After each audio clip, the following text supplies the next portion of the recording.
Alright, we're back with Castlevania Circle of the Moon. We did some grinding, roughly 10 parts. This is what I used to grind, just killing the Doulahan. I also like to use the Thunderbird card. I think it's like Thunderbird and Jupiter. Okay. And what it does is your strength is based off how much of the map you've completed. Oh. So like I have like 89% of the map done. When you go like 80 and beyond, you hit hard as hell. Okay. And I just go back and forth, keep killing Doulahans, and I gain levels. So now we're gonna try the arena properly this time. I'm tan, I'm rested, and I'm ready to give this game a wedgie again. I mean, you're mostly tan. Yeah, mostly tan. I am burnt. I got tanned in the upper body just in time for our wedding, and I'm being tanned in the lower body now because I'm just like, ooh, shorts. Yeah. I'm still pasty. Sorry, everyone. I don't tan. You tan when you drive and you leave the windows down. The only You time, just get burnt. Yeah, the only time my skin will tan is if I get a really bad sunburn on top of another really bad sunburn. And that's just my skin being like, guess we'll die here. Like, but other than that, yeah, I get a sunburn and then I just go back to being pasty. So that right there was a nightmare. Like I said earlier, because we're like pretty much at the end of the game, I have 2 bosses left. There's new enemies that's kind of like sneaking into like earlier parts of the castle. Yeah, the arena is where I want to go to now. And we're just gonna warp there. I believe there's a warp gate down here. So the arena is optional. You get the best armor in the game if you beat it. You also get 2 cards. I have double grips, which was dropped by the dark armors. Yeah. And with the exception of like the final boss, if you can beat the arena, you're pretty much ready for the game. The final boss is just pretty annoying. It doesn't really matter what level you're at, and I'll explain more when we get to him. But like he can be pretty annoying. Okay. Alright. Ooh. Fallen angels. Ah. Shit. Come on, stop it. No, I said stop. Stop in the name of love. Stop. But see, because I have that, my strength is like 1030. Yeah. And when I complete the arena, that counts more towards map completion as well. Because the arena is full of like multiple rooms. Okay. It's a gauntlet.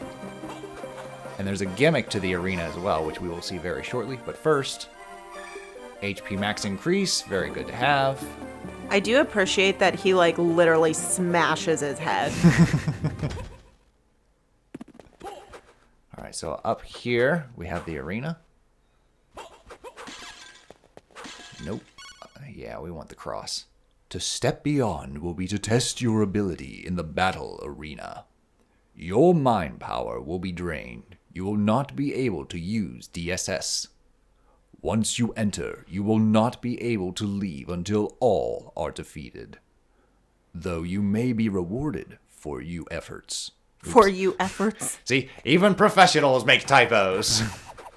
Alright, so here we go. The weirdest thing is there is no music. Oh. It's just silence and, like, the sound of Nathan's footsteps and the crack of his whip. So yeah, I cannot use my DSS cards. I'm going to rely on my whip and my crosses.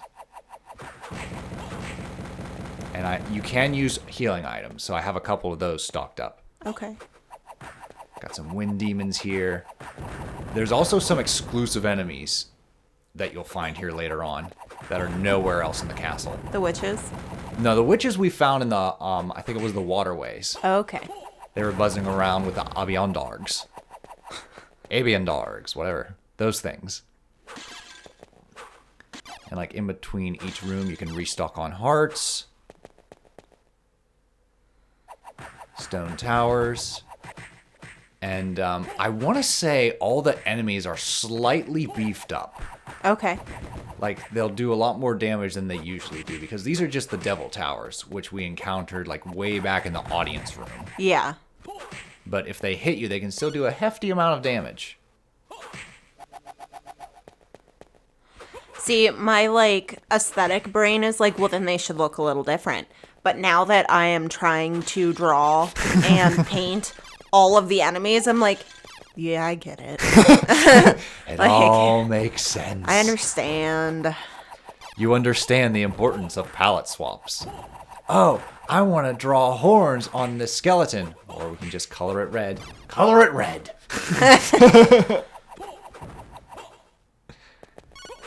See, my dumb brain, It's a struggle. I can understand that. what I wish there could be, and yeah, I get there's tracing paper, but like I wish that I could like scan a picture Okay. into the computer and print it out in pencil so that I can just like erase the parts that I want. Okay. Would you just want to do that in like Photoshop? Scan it and then See, do and the- that's what people say, but I feel like it's different to like do it with your hands rather than like in Photoshop. Like both of them are art. I believe I'm it. not saying like, oh, one is easier. No. Yeah. They are both very difficult. Especially now that I've been trying to do more in Photoshop. You're just like, oh, it's a beast of its own. It's a challenge. Like, Well, it's the same when people are just like, oh, Flash animation is cheaper, yes, but like it's so much easier. I'm like, is it though? You have different things to worry about, Yeah. but like, sure, it cuts down on like a lot of like tedium, but it also like you have other things to deal with. Like it's always a double-edged sword. yeah. When you choose the medium of which you wish to create. Now, AI art, that's the lazy one. Yeah. That, But whether like you're drawing on the computer or drawing by hand, it's different strokes for different folks. yeah. My big thing with AI art is it has to get the inspiration from somewhere. So it's stealing artwork. Yeah. So how do you feel about AI writing? Because like that's I what's also, causing this like- current writer strike. I But at also the same hate time, it. Like there's no passion in it. There is no like but here's the thing, like, and again, like this is just my personal opinion. When I see like a lot of these like movies released nowadays, and I'm just like, who writes this shit? Like, would I And be able to that's- tell the difference if like an AI writes it? And I'll just be like, well, I mean, it's just as shit as when you had actual writers. But that's But you the thing saved though, money. like I was Like talking somebody wrote Rise of Skywalker. and Well, I'm just here's like, the thing. I was talking with a coworker okay. specifically about Gravity Falls. Okay. I know you haven't watched Gravity Falls yet. But it was specifically based on that show, and she was showing me like what the writer, because he made a video on like why certain things are toned down or weird in the Okay. show, and like the shit that he had to go through with getting his writing approved Yeah. was ridiculous. It's like executive meddling, right? Yeah. Okay. Because, like, trying to make it sound natural and make it sound like what kids would say. Yeah. And they're like, well, you can't say that because that could be, like, a sexual connotation. Or, like, there was, I think it was something like Seuss, who's, like, the big kind of dumb guy. Okay. Hang In on, the I gotta show you cartoon. this room. This is one of the hardest rooms in the entire arena. So you just have like 12 of these minotaurs just gangbanging you. Oh. It is insane. They hit hard. If you can survive this room, you've basically survived the majority of the tough things that the arena can throw at you. And yeah, this is only halfway. There's more of them. Wow. But wait, there's more. So yeah, become the master of the rocks jump and try to time your jumps, and you might make it out alive. Ouch. Maybe. All right, continue. But Seuss Seuss. had on a t-shirt, and it was, like, of a wiener dog. Uh-huh. And it had like some sort of outfit on. It was in like a tuxedo or something like that. And it said, I like hot dogs. Uh-huh. And he wasn't allowed to have that because they're like, well, that could be a sexual connotation. And he was like, or it's a hot dog, like a dog wearing a tuxedo. And they were like, yeah, you can't do that. Yeah, don't do that. Like just certain verbiage that is natural for like a 13-year-old to say. They were like, yeah, you can't say that. You don't do that. So, and he would try and fight and be like, this is what it means. Like, it's not an innuendo. There's nothing about that could be construed as an innuendo. And they'd be like, yeah, let's still find our other options. Right. Well, that's the same with, like, Dana Terrace for, like, Owl House. She had to fight tooth and nail for a lot of things. Yeah. And after the show ended, she quit. So, and that's the thing is, like, it's executives getting involved with the writers instead of just letting writers be writers. Okay. So it's like, that's why so much of this stuff is just complete crap, because the writers don't have the freedom to write. Okay. And it's like, there's so much going on outside of, like, entertainment that executives are just terrified something could be misconstrued. I mean, it makes sense. There is a lot of money involved. But and it's like, time, I get it, but in the same right, I'm like, if the shoe fits, then wear it. Yeah, You know, exactly. if you're offended by something, then chances are you do it, and you should be. Because I know, like, when I find a joke that's not funny, it's because of me. It's not that the joke itself isn't funny. It's I don't find it funny because of me. Right. Oh, I'm the same way. So, like if there's, like, certain gags. But people can't like, do that. You know, they can't see that, like, this is a joke. It's intended to be funny. Yeah. Or this is a satire. Like, you know, it's really ridiculous. No, you're right. And that's something definitely to consider, because I was just like, AI writing, Hollywood writing, it's all the same to me. But, like, it might not be the case. It could be a majority of, like, the Gravity Falls situation of, like, no, we have a lot of talented writers. They're just not allowed to spread their wings. Exactly. And it's like the ones that are fighting for it end up with amazing work. Yeah. Even if it's not exactly what they envisioned. But, like, Owl House, phenomenal writing. Yeah. Gravity Falls, same thing, excellent writing. I've heard Amphibia, good great things about writing. that, yeah. And it's like all of them had to really, like, fight for their story to be heard. Yeah.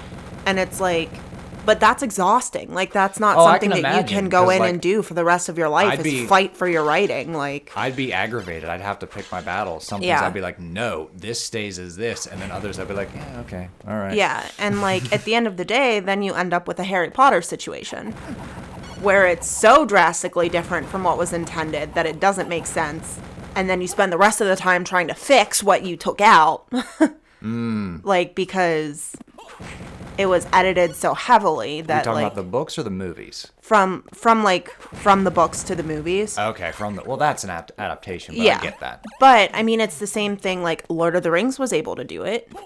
You know what I mean? Like, they made a very well-adapted version of the book. Not everything was in there. It was still very tough. Like, it wasn't just, Yeah. oh, we got this. It was... But to me, it's like, it's a very similar situation of, like, there is good writing. Oh, yeah. There is very good writing. And it's like, if you let them do their thing and be creative, then you're going to end up with a good product.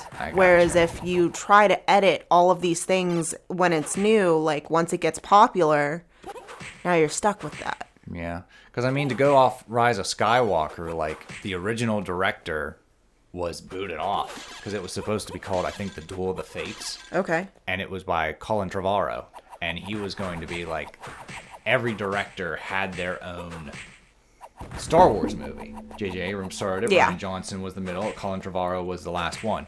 And the backlash from Last Jedi scared Disney so much, they fired Colin Trevorrow and basically course corrected it. It's just like this safe mesh of nothing. Yeah. It is the most nothing movie I've ever seen in my life, to where it's just like, oh, Like, we what don't even have- was the point, We don't you have know? confidence in this product. Here you go.